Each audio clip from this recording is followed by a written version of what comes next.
All right, I guess it's a healthy pressure to be the one responsible for making sure that the group does not fall asleep before Dale. So I will take that challenge, all right? I'll do you good, Dale. All right, so on Tiled, like she mentioned, Jake Reni, I'm VP of Sales at Tiled. I recently actually left Adobe, where I ran a global program called the Sales Academy to help kind of really build this vision at Tiled.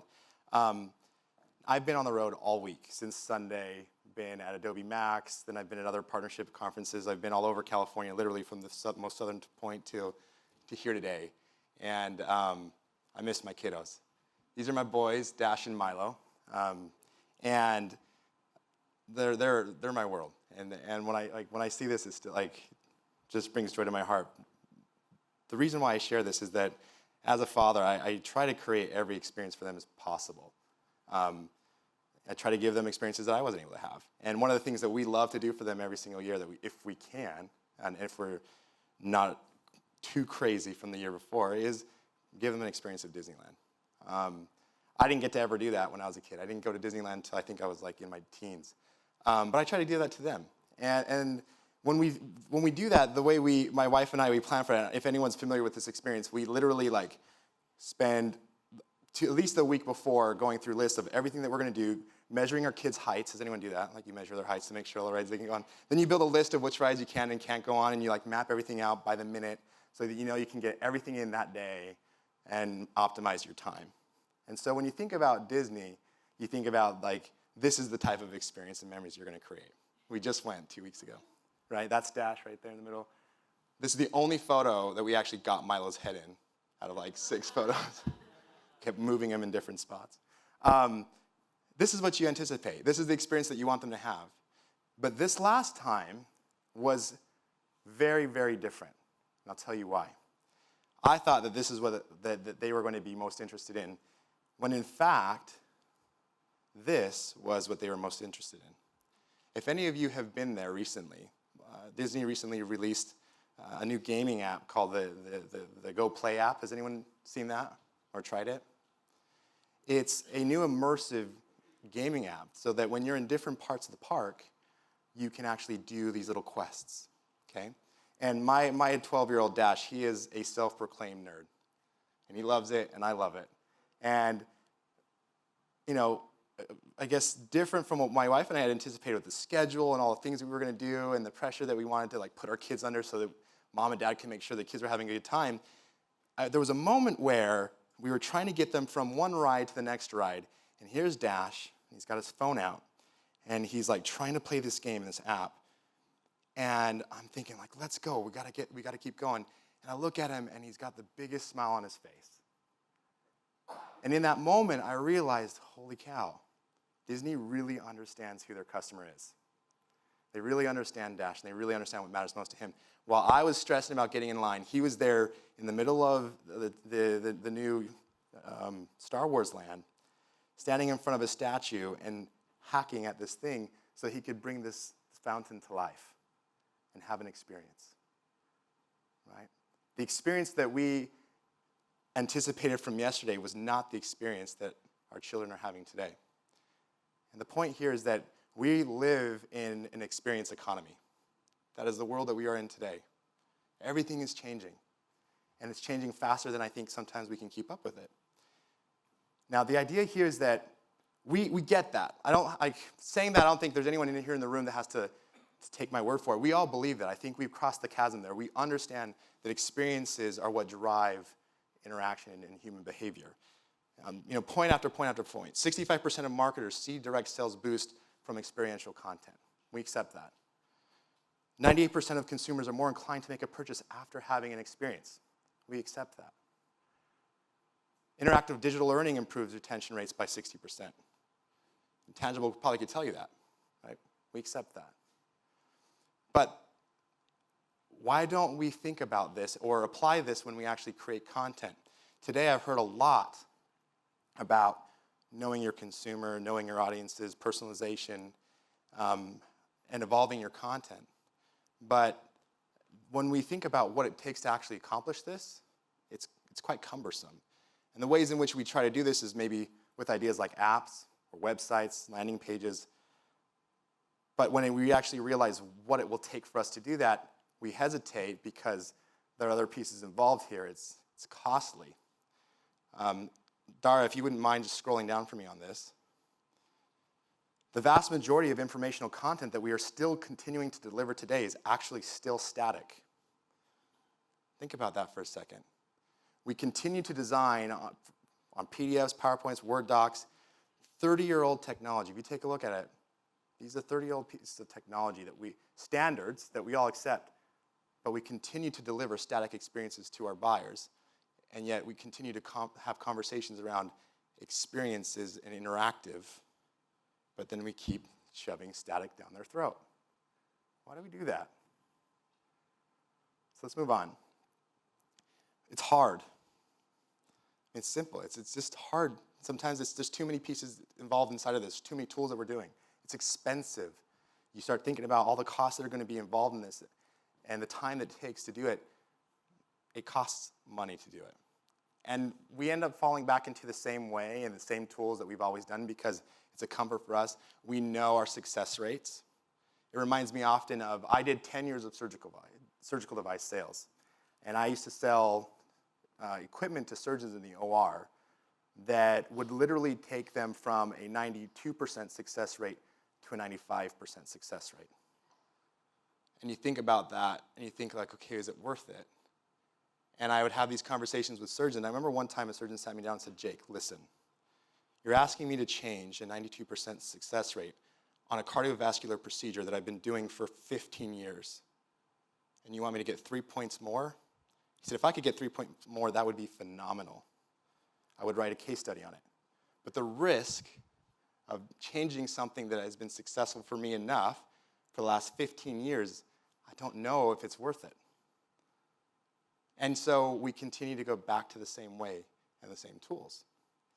The other issue here is that there's less of a focus on UX. We continue to focus on static content on the interface, the UI of it. We forget, or we tend to forget, the user experience itself. I love this quote. Having recently just come from Adobe, this John Warnock really is someone who inspires me in a lot of his research, and this comment really stood out to me. He says, the popularity of the fax machine has given us a way to send images around to produce remote paper. But the lack of quality, the high communication bandwidth, and the device-specific nature of fax has made the solution less than desirable. It's interesting. The innovation created an experience for people that actually was less than desirable. And for that reason, sometimes we don't adopt technology because it doesn't necessarily create a better experience for us. And so how do we do a better job, right? How do we think of better ways to actually segment our audiences and deliver content that matters? How do we personalize that content? How do we actually provide conversational value in the content that we deliver? I would argue that all of it boils down to one thing, and it's context. Context inspires, I think, personalization, and personalization inspires experiences, and experiences really inspire behavior. So I'm going to talk about 5 ways that we can move beyond the metaphorical fax machine in the way we deliver content today. All right? So the first idea here is creating tactile, navigable experiences in your content. What does that mean? Well, for those of you who use the app, or the micro app today, for the agenda, you realize that it was clickable, it's touchable. Conversations that we have are not ever linear.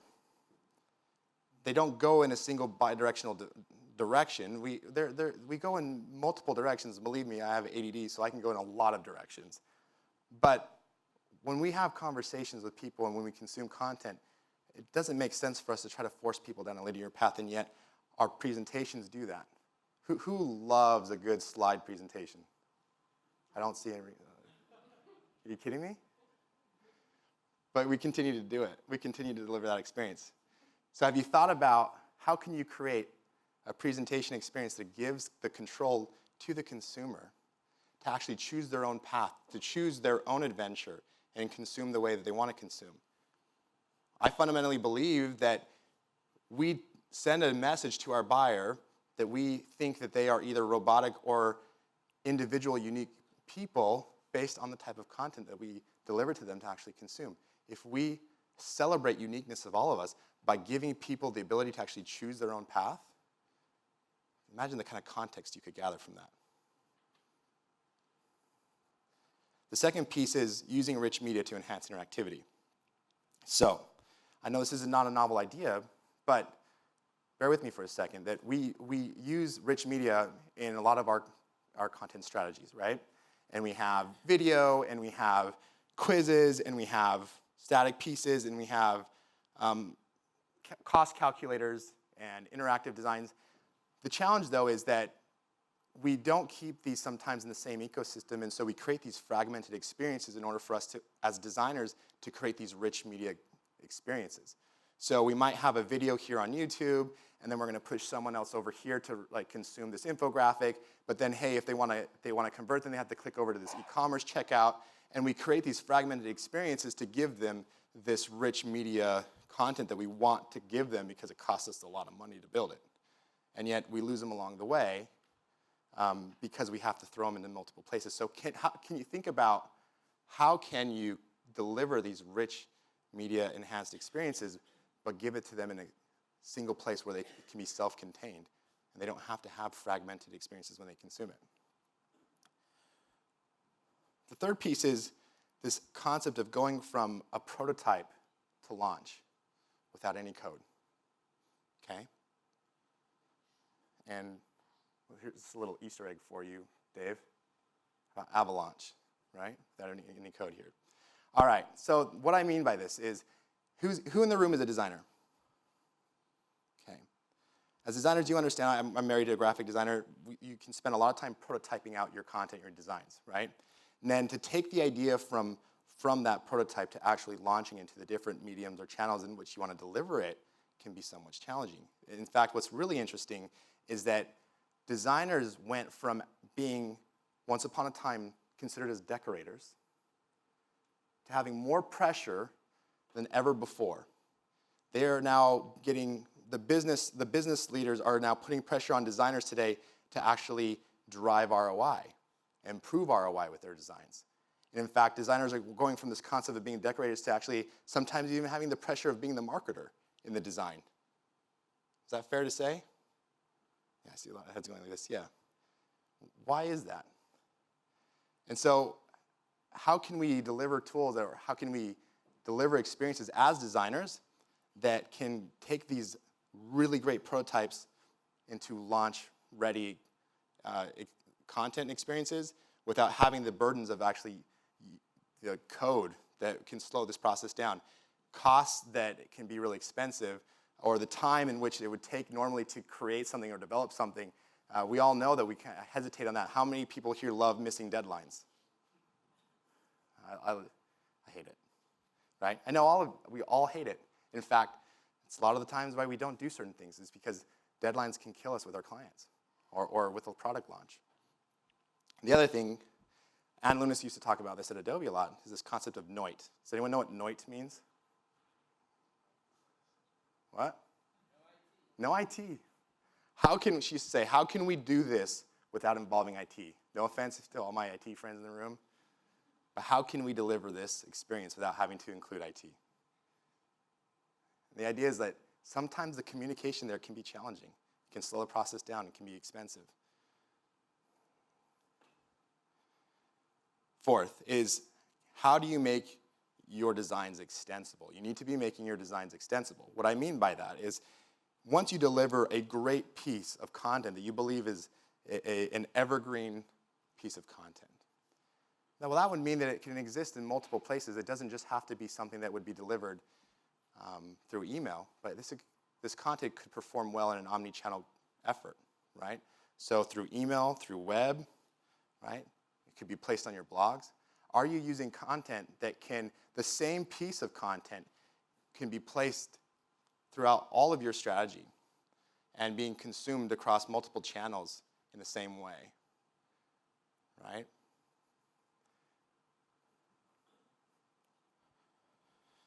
The fifth piece here is the concept of being able to evolve now that content without disrupting, okay? What I mean by that is once you spend the time to create these excellent pieces of content, these excellent assets that were expensive or costly or just brilliantly designed, and you realize that there needs to be an edit, or we need to evolve and we need to change something on the piece of content, or we need to update an image or video on it.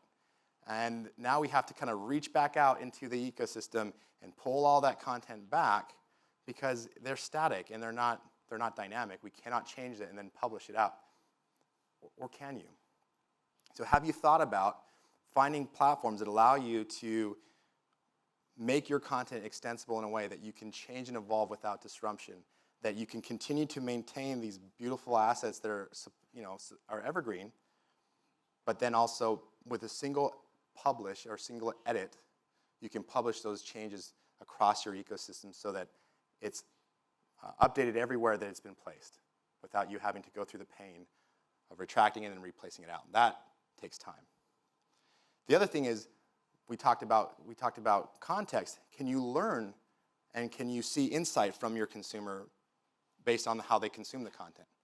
So if you knew that your buyers were actually choosing certain pathways when they consumed the content, that they chose certain products or certain messaging resonated with them, and they always were eventually like choosing similar pathways but tend to avoid other pathways, you could have a feedback loop in the content that you're using to actually A/B test and immediately learn on the fly contextually what is resonating and what is not.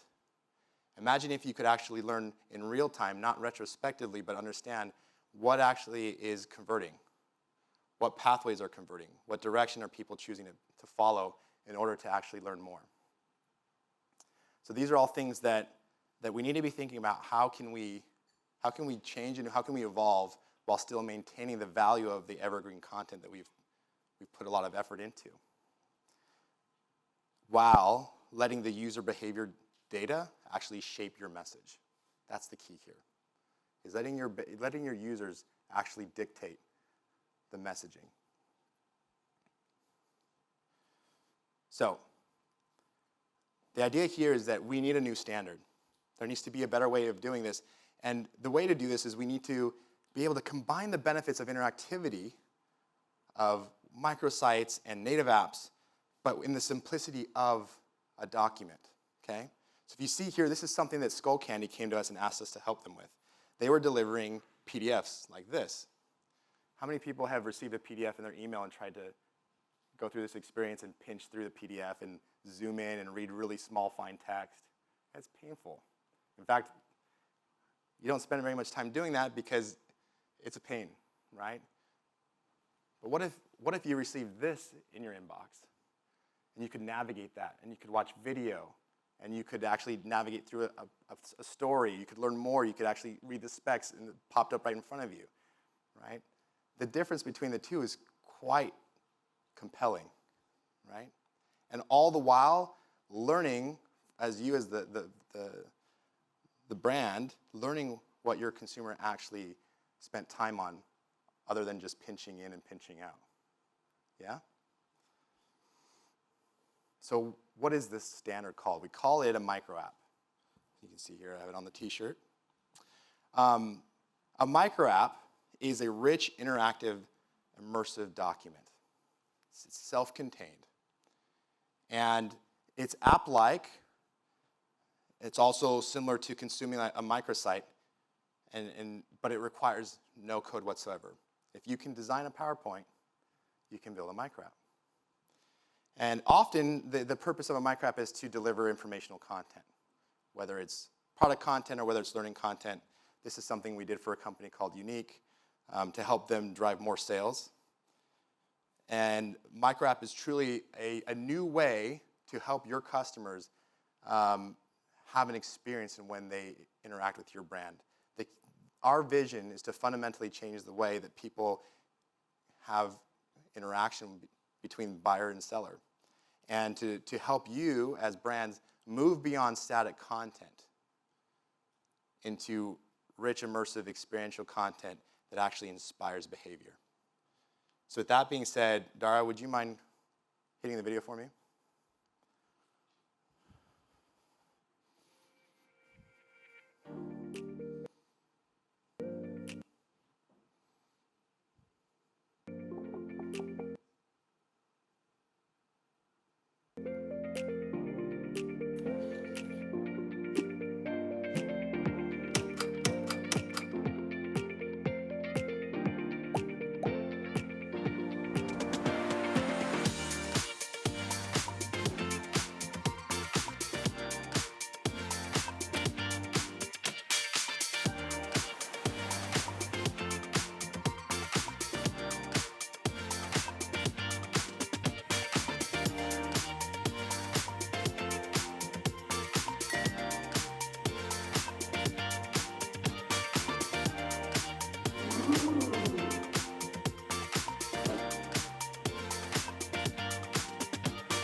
All right, well, I'm excited to announce that we have partnered with Avalaunch Media as a premier design partner to help deliver awesome micro app experiences for you and your customers. So if you have any questions, please connect with Avalaunch or myself, and we'd be happy to tell you more. Thank you.